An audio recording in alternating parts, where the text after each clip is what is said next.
Hi and welcome to my Sandbox 2 tutorial how to make an enemy into a vehicle. You will start by making a vehicle.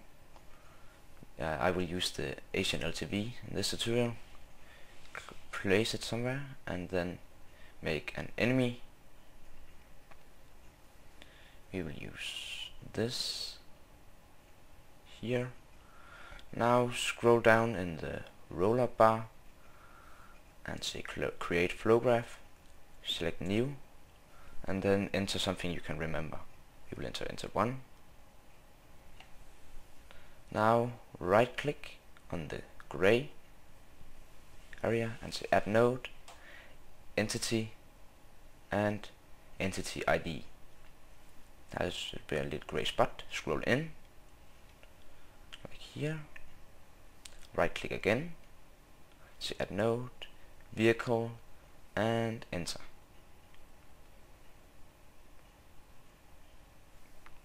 Now right click again, add node and say misc and start. Now choose your vehicle and right click here, say assign. Now click your enemy and right click here, assign. Take output, click on output and place it to sync. Click and drag ID and place it at vehicle ID. And press on enter vehicle or vehicle enter and change the seat.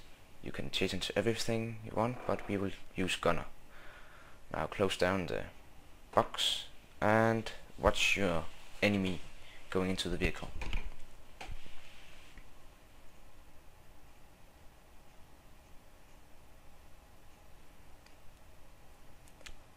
Thanks for watching my tutorial on how to make an enemy into a vehicle. Hope you could use it.